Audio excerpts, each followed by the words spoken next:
I was lacking energy to do my normal day-to-day stuff. So I'd go out in the morning, I'd do a run, and then I'd be like so exhausted. And then I'm like, you've got a job to do. You need to work for the next 7 hours. It was literally this vicious cycle of like, something's got to change. Okay. So I think for me, I'd reached a point where I was like, this is not right. I need some help. But also having that conversation with you about how you spread your protein intake out across the day. I think for me, the game-changing element was the protein, because that's where things changed for me.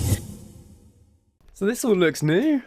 Hi. Yo! You Come okay? on, I feel like I know you. I know, it's weird, isn't it? When you know, I was listening to something the other week about how you know people. Yeah. But you've never met them, but you feel like you've known them for years. Yeah. Does that make sense? It's a weird one, 100%. isn't it? But yeah. Welcome. Thank you. So yeah, I mean, I was trying to work out like how long it's been. It's been almost 2 years, I think. So I started January 2024 and I contacted you in the December and signed up in the December ready for the new year. Yeah. So yeah, it's nearly 2 years. I can't believe that. That's mad. Yeah.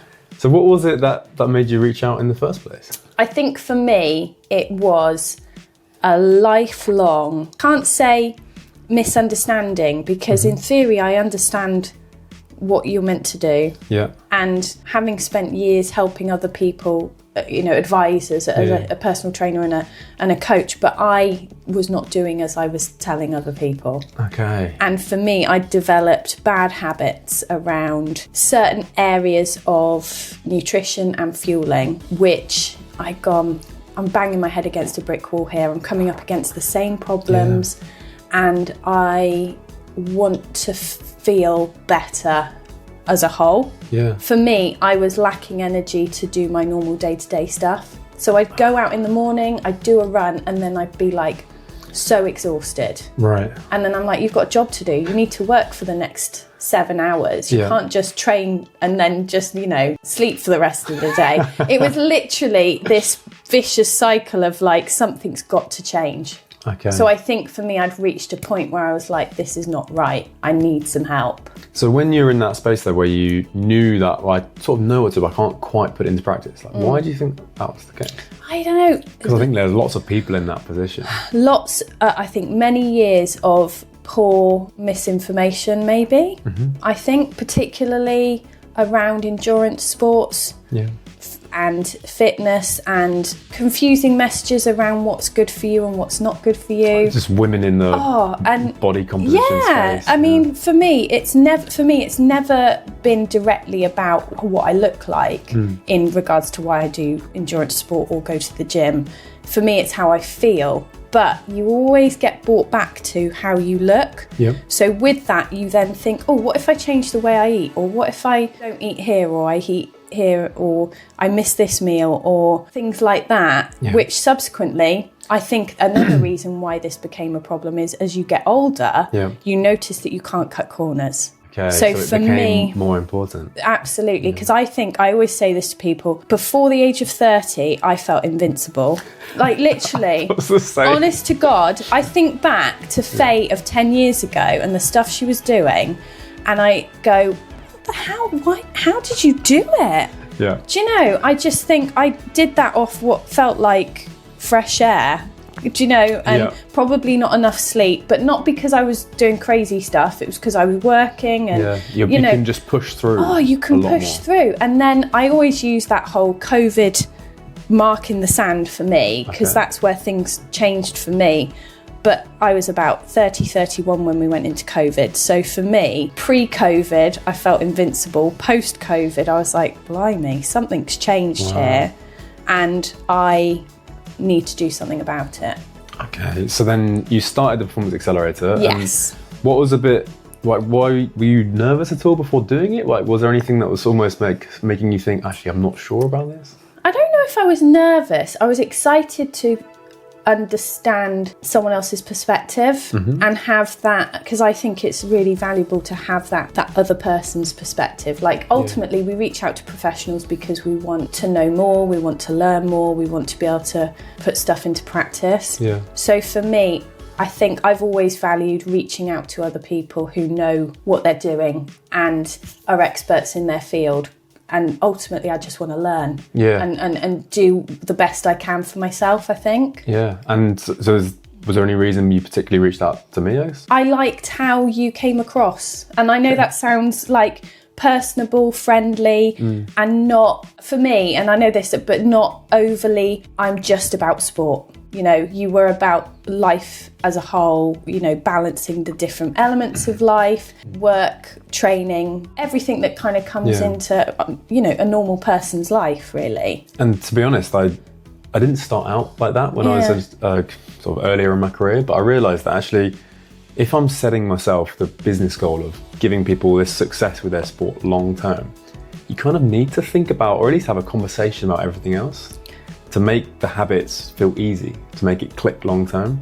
I think that actually you've just, that's what aligned with me, the long term focus. Because I think for me, I, as a coach, as a running coach, work on that. That's one of my values. Long term health and running, ultimately. I think for me, I'm not one of those people that goes, right, you've got this race, let's smash it and absolutely obliterate ourselves. Where does this sit in the bigger picture? Nice. You know, are you someone that wants to be running into your 70s? You know, can we get you, you know, fit for the rest of your life rather than just for the next season? Perfect. So I think that's what sat well with me, because I thought this isn't just about, I think, it's, for me, it wasn't about a particular thing. So I wasn't coming to you saying, right, I've got this race in X number of months. I need your help to get to that. It was more about, I want to keep racing and I want to keep training. How can I do that in the best possible way? Okay. And it was that moment of something's not quite clicking, don't know quite what it is. I feel like I know what to do. I feel like I think a lot of my clients, like James, I eat well, and then it's like an energy thing, or it's the nutritional confidence around some of the running, or it's body composition, not just being in a plateau because you're pushing so hard. So when we started coaching and like the first few weeks, was there anything in the first few weeks of coaching that made you think, actually, I'm starting to like feel different? I think for me, the game-changing element was the protein. Okay. And I often come back to this because I was definitely not eating enough protein. Right.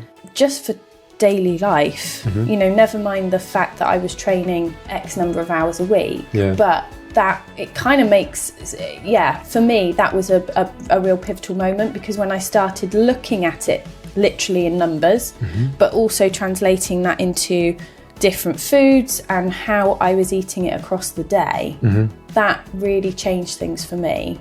Wow. That was one of the biggest pivotal things which I have carried on. Okay, so how did it feel when you started getting it right? I felt, one, fuller for longer. I know that's one of the literal things we know about protein. It is literally that thing that keeps you kind of satisfied. You say that, not everyone knows that. But you kind of go, no, that makes sense. But also having that conversation with you about how you spread your protein intake out across the day. I think one of the things I was coming to you with was, in the evenings, I was like, I sit down and I've eaten my dinner and I'm still hungry. But then what I've also done is I've probably not eaten a proper lunch, and I probably went out and did my training off no breakfast. So I had these poor habits that were leading to another poor habit later in the day. Accidentally making it harder for yourself. Right, so in terms of like performance, did you notice any change with the protein? Yes, I felt like I was recovering better, because for me, beforehand, I'd hit this kind of cycle of, I'd do a hard session and then I'd have running in for the next day or a gym session, but I'd be like, God, this is such a drag. And I just felt like I was not recovering at a rate I thought that was reasonable. Okay. So how long was it into the coaching where like the sessions started to actually feel easier or better? I think probably about 3 to 4 weeks was when I really started to go, actually, do you know what this is? And I can't remember exactly what it was, but something just went, this feels like it's all fitting together. And again, I think another part of that was, I think I said to you, I never used to fuel before my sessions. Okay. Horrible old school thing of fasting before you trained, and I'd done it for years. So that's just then what your body becomes accustomed to. but not necessarily knowing how much better it could feel. Exactly, and doing just fine. You know, you kind of you do it because you've always done it. That's your normal. And changing that was quite a big thing for me because it made me nervous for a few reasons. Partly, is this going to cause stomach issues? Is this going to hinder my session? What do I eat? Yeah. You know, all these kind of elements. Whereas fast forward nearly 2 years now, and I wouldn't dream of going out to do a session without eating something. Like literally, I've almost gone a little bit the other way where I eat the same thing, but it works. You know it works, and I will not go out the door without eating something before before a session. So if you think you hadn't have done this coaching program, where do you think you'd be? Probably really tired. I know that sounds, but tired, and I don't, you know, potentially injured, or, you know, having gone, you know, I've had enough of running, I'm not going to do it anymore. Because actually, I think I was reviewing our notes before this conversation, and I had the flag of potential overtraining, just because of you had the mindset of, you know, running coach, and I just love running, and I was just going and going and going. But when the fueling didn't quite support that, like you were losing the joy of running, Absolutely. Which was really scary for you. I think. And I think, for me, ultimately, I love running, and that's why I do it. I wanted to keep going, and I want it to be a long. It's, you know, it's a bit like it's an integral part of my daily life. So it's important that it can be there in a sustainable way. But when the nutrition wasn't working, it's like, well, what has to give? Right. What do you give up to feel better on the whole on a daily basis? Yeah. So it's amazing the kind of thoughts and questions it raises, I think, when you stop and have a think about it. So I suppose, like, beyond the performance changes you start to see in running, like what else really matters, like, after doing this coaching block? I think my relationship with food has changed, because for me so where was it before? I don't think it was in a very good place in regards to, a bit like you can manipulate training. I was probably manipulating food too much, to a point where it was a detriment to the actual training. Okay. To feel like you had control. Yes. So for me, it was always one of those factors that I could control, maybe not in the best way, but that was like, well, I know if I do this, or I miss that meal, or I, you know, have a bit less at this point in the day, probably for no logical reason whatsoever, but it was something I could manipulate as I went along. So for me, I think that kind of relationship between fueling for training and for day-to-day life, but also for recovery. I think my understanding and my actual execution of that is better now. Because it's like, okay, I've been to the gym today, but what I need to think about is recovering from this gym session so that tomorrow I can go out and do a good running session. Whereas I think before I was very much like, well, it doesn't matter, tomorrow's another day, and we'll see what happens when we get there. So you're starting to see it more as a holistic thing. Yeah, absolutely.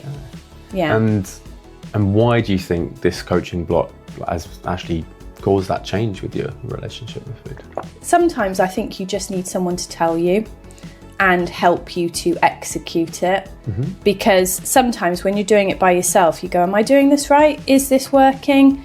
Am I approaching this in a sensible way? I think there's always that, because when it comes to nutrition, there's a lot of extreme ideas and thought processes out there, and I definitely put myself in the category of I like consistency. When I get there, when I get to the right place, having consistency and a reason for doing something is what helps me to make it long term. So understanding the why. Yeah, absolutely. Okay. So this new relation, I mean, it's been what, year and a half since we did our coaching, but like how does it feel to have this now, and like probably for the long term? I think personally it's been really valuable because I can feel the benefits, and I think nothing speaks better than one, having the physical energy, but also, again, I think I said this to you at the time, even mentally I was feeling like my concentration was poor and my focus was a bit you know, across the day. But even that, you know, obviously we all still have ups and downs, but I have a better understanding of how to bring it back.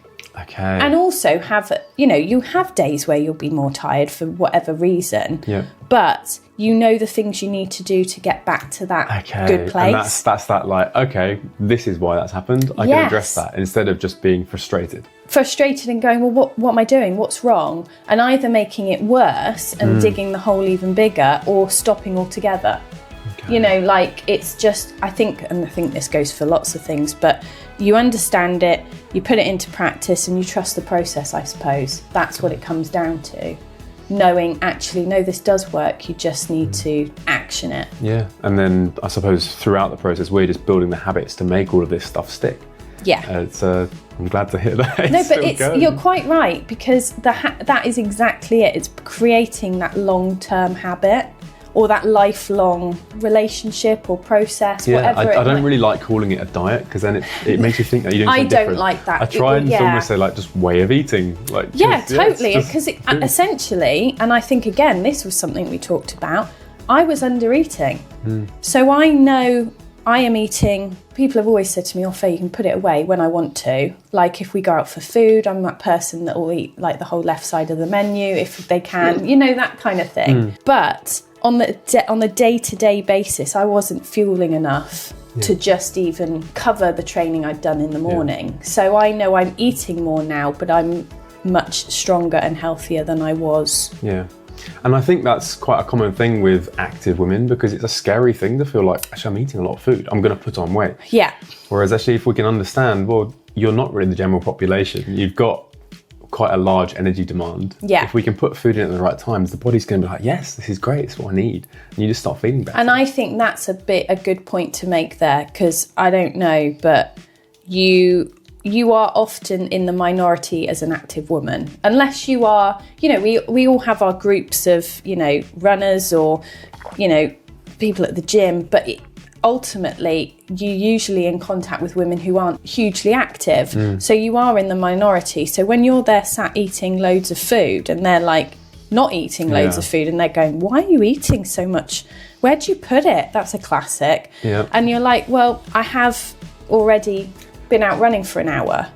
You know, and things like that, but you do forget, because you think, oh shit, am I eating too much? Is this, you know, So then I suppose that then comes back to, it's actually the confidence that you're making the right choices. Yeah, and again, that then comes back to paying attention and going, how does this feel? Because I always try and do that, bring it back and go, this feels like it's the right, this is working at the right level, or, you know, I'm getting things right in regards to how much I'm taking on or eating at certain times. And I think that's always your kind of marker. Yeah. So what's the next big race or milestone? So next year I'm going to do UTS 25. I've never done any of the UTMB races. So someone basically said, come and do it. And I was like, okay. So I'm doing the 25 in May, and that's up Snowdonia and like around. Yeah, I need to check the route, because I'm not exactly sure where the 25 goes. Yeah. But I love that part of the world, and I've run around there a lot. So for me, it's always nice, isn't it, to go back and do something you kind of know, but it's a bit different to before. And then Lakeland 50 in July. And that's a fun one, because I'm doing the 100, so we might be able to get a little practice running up there as well. Exactly. So it's nice, because I've had a couple of years of year to 18 months. Oh God, no, 2 years, because we're at the end of 2025. So a couple of years of not doing anything too big. I'm going to say, you were doing more of the shorter stuff. So and actually, I was watching your Instagram, like, we had some top threes as well. It's been nice to still train for something, but not have to consume your life with it. Because I think that's a big thing. You don't appreciate until you step out of it how much time you dedicate to like a marathon or an ultra marathon. And sometimes, especially when you're in it, it's normally like your partner or your friend's family. It's like, is that all I'm talking about and thinking about? And I was very mindful of, I think I have this identity of, Faye the runner. And I'm sometimes like, I do other things. Yeah.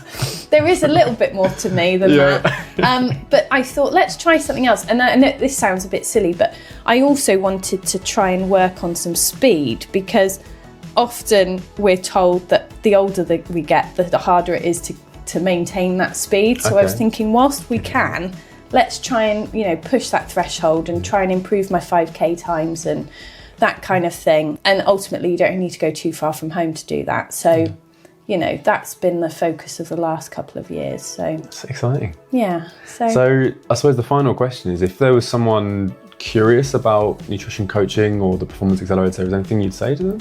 I would say give it a go, because for me, it's like I said, it's not just about I want to improve my nutrition for this race or this event. I think it's a bigger picture thing. So it is a long-term investment. And I think we spoke about this when I signed up. I felt like it was a long-term kind of step for me, because ultimately I want to have a better relationship with food, which I now have, and I want to be able to protect myself in regards to kind of training and, you know, as you get older, making sure you're doing everything you can to stay sort of healthy. Bulletproof yourself in your sport so you can keep going. I think so, yeah. And just, I think for me, longevity and feeling good in yourself day to day is the most important thing. So don't think of it as a quick fix, I suppose, or something that needs to just be done because I'm training for this event. It's applicable to wherever you are in life, training, you know. And I mean, that's why I love doing these chats, because it's been 2 years on, and I was, again, reviewing our notes, and after the 10 weeks, I was like, Faye's made such progress. But then to come and reflect back with all of this time and just seeing that progress compound, and knowing that you're signing up to big, exciting ultras in the following year, it shows that the confidence is still there. But I think one of the things that I value more than anything is actually, even when you're doing something, and I hate to use the word wrong because it's not wrong, but even when you are perhaps having a bad couple of days where you're not necessarily eating the best, or you've got a busy few days and what you are eating is not necessarily what you'd ideally be eating, you help me to understand that that's okay. And it's not the end of the world. It's better to eat something than not eat at all, because it's not ideal.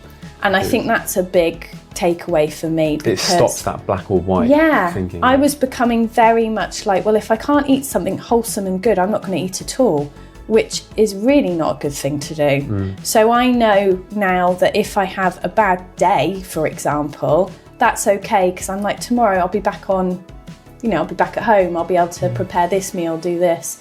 And it just gives you a bit of clarity and a bit of confidence that it's not the end of the world. Yeah. So, yeah, that's a big one for me. Still now going, oh, no, it's okay. Yeah. It's fine. It's just one day. And again, I think that just comes back to confidence. You know more about food. You know that actually 90% of your diet this week has been fantastic. It's okay to have those few things where it is a bit more grab and go, so that you can just get something in, and that will bring your energy up. Yeah. Like, it's enabling you to eat, fuel, be able to go for the run the next day, kickstart the recovery process. Exactly. Yeah, definitely. Righto. Well, I'm keen to go for a run with you. Cool. Let's get togged up. Cool. That was amazing, Faye. Yeah. And finish.